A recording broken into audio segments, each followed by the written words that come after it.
क्या हुआ ये? किसने किया ये सब? अरे जोधा बेगम, हम आपको कब से ढूंढ रहे थे। आप अपने होजरे में नहीं थी। हमने आपसे कहा था ना कि आप अपने होजरे से बाहर नहीं निकलेंगी, तो फिर आप यहाँ कैसे आ गई? मोतीबाई, या खुदा, ये चोट कैसे लगी आपको? ये तो मुझसे पूछ रहे लेकिन ये बता नहीं रही। बताइए हमें जोधा बेगम, क्या हुआ? ये किसने किया ये?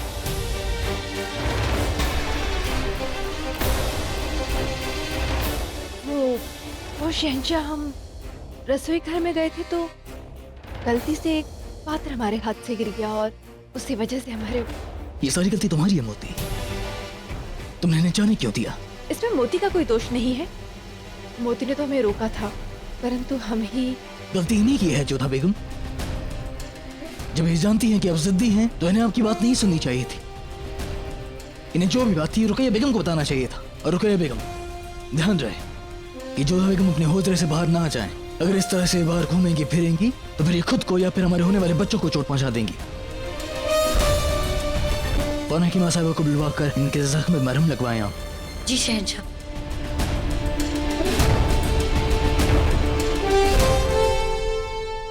चलिए जोधा बेगम, चलिए। जी।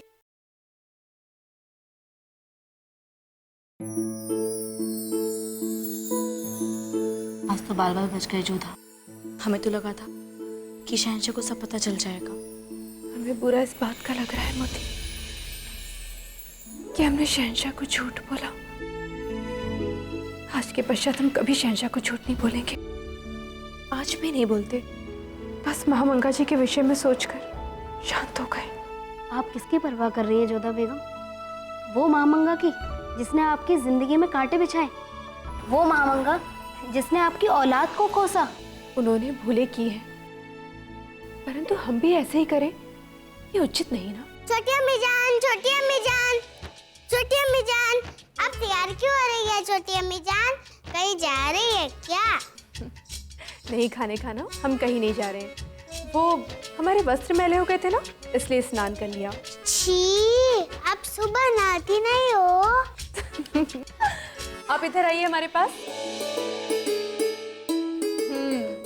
हमारी छोड़िए, आप हमें ये बताइए कि इस समय हमारे कक्ष में क्या कर रहे हैं? आपको तो अपने कक्ष में सोना चाहिए। नींद नहीं आ रही थी इसलिए यहाँ आ गई। अच्छा, पर आप बहुत खूबसूरत दिख रही है।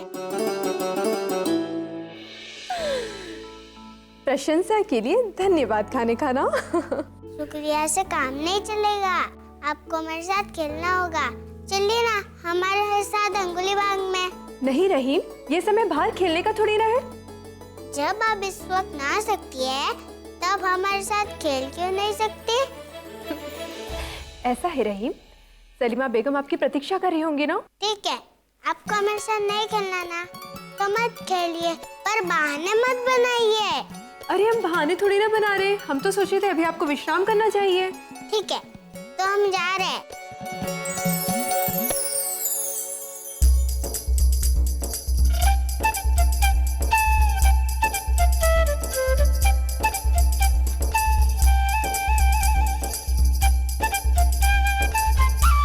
रहीम, ये हमारे कान्हा का मोरपंख है, तुम्हें उतारा क्यों? तो हमें पता है कि ये कान्हा का मोरपंख है। अगर ये चाहिए तो पकड़ के दिखाइए। अरे रुकिए, रहीम रुकिए, हमारी बात सुनिए।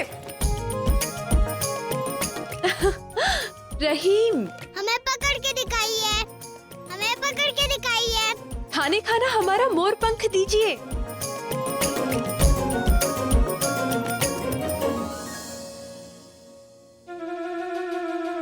कहाँ छुपाओ, कहाँ छुपाओ?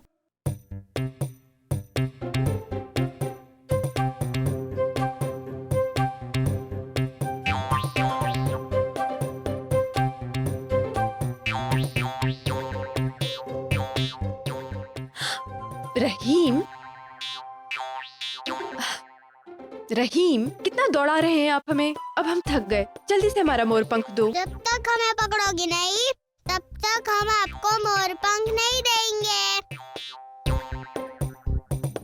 पकड़ो पकड़ो पकड़ो पकड़ो।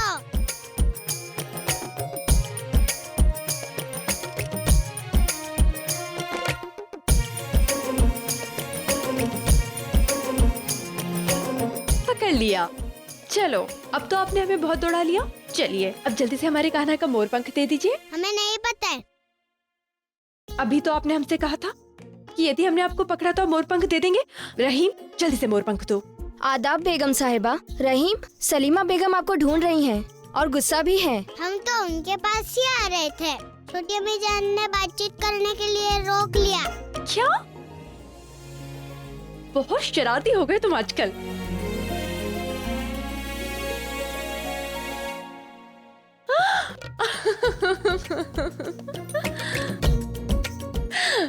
ये रहीम भी ना। हमारा मोर पंख कहाँ रख दिया है इन्होंने?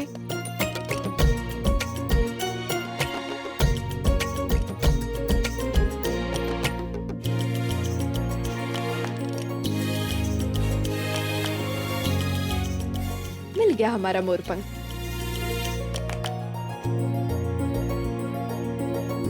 ये तो हुमायूं नामा है।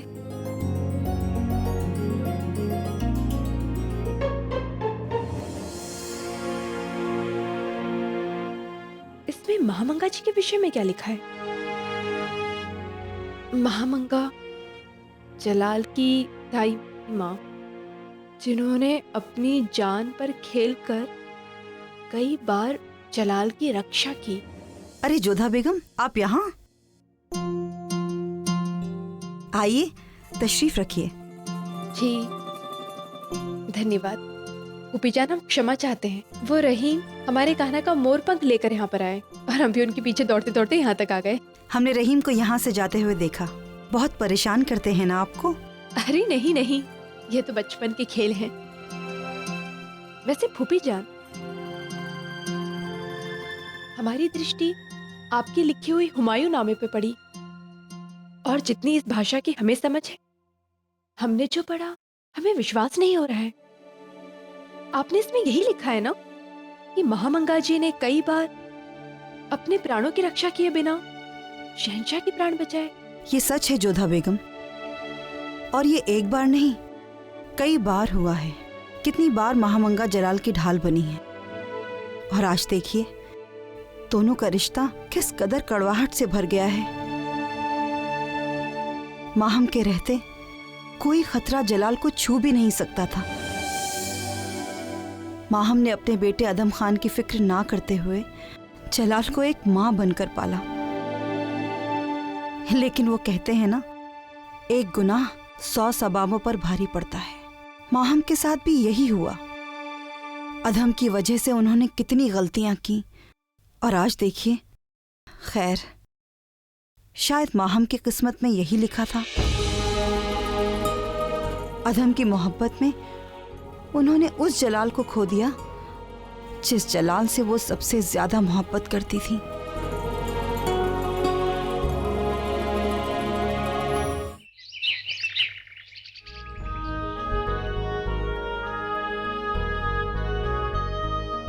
आदाब भाईजान।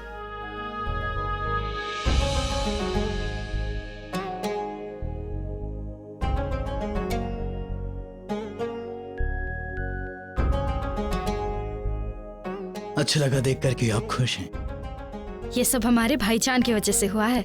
हम बस यहाँ आप सबकी खैर पूछने आए थे और अपनी भांजी से मिलने आए थे। जब तक दिन में एक बार इन्हें देख नहीं लेते हमारा मन नहीं लगता। खैर, हम कुछ लाए हमारी भांजी के लिए।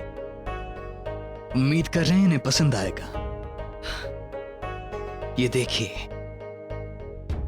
हम अपनी भांजी के लिए झुंझुना लेकर आए हैं। हमने सुना है कि झुंझुने बच्चों को अच्छे लगते हैं।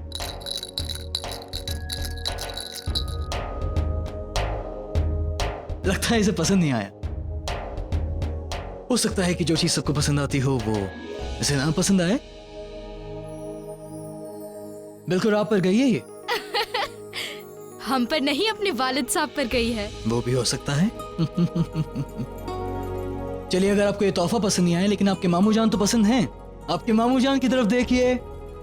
माताब, अपनी मामू जान की तरफ देखो माताब। ये हमारी किसी भी आवाज पर कोई हरकत नहीं कर रही। तबीयत तो ठीक है इसकी? भाईजान तबीयत तो बिल्कुल ठीक है। फिर कुछ बात तो है। फौरन हकीमा साहिबा को बुलाया जाए।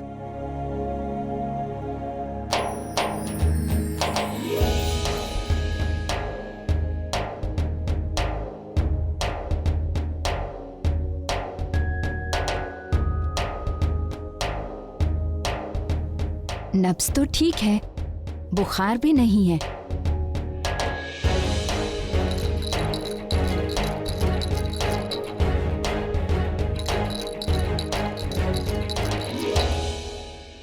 मगर बड़ी अजीब बात है, आवाज सुनकर भी कोई हरकत नहीं करती। दिन के इस वक्त तो बच्चे कुछ ज्यादा ही हरकत में रहते हैं।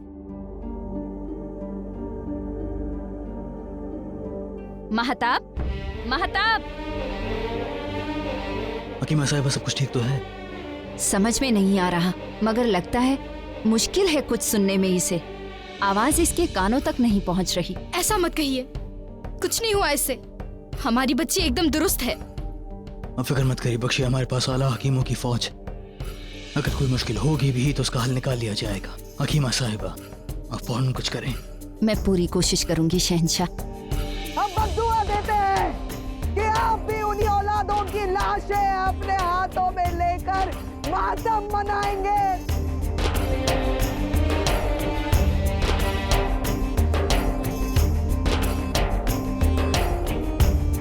हकीमा साहब, चाहे कहीं से कोई भी दवा को लाना पड़े, उसे लाया जाएगा। चाहे किसी भी हकीम साहब को लाना पड़े, बुलाएं, लेकिन इसके इलाज में कोई कोताही भी नहीं बरती जानी चाहिए। भाईजान, हमारी बच्ची। फिक्र मत करिए, सब कुछ ठीक हो जाएगा।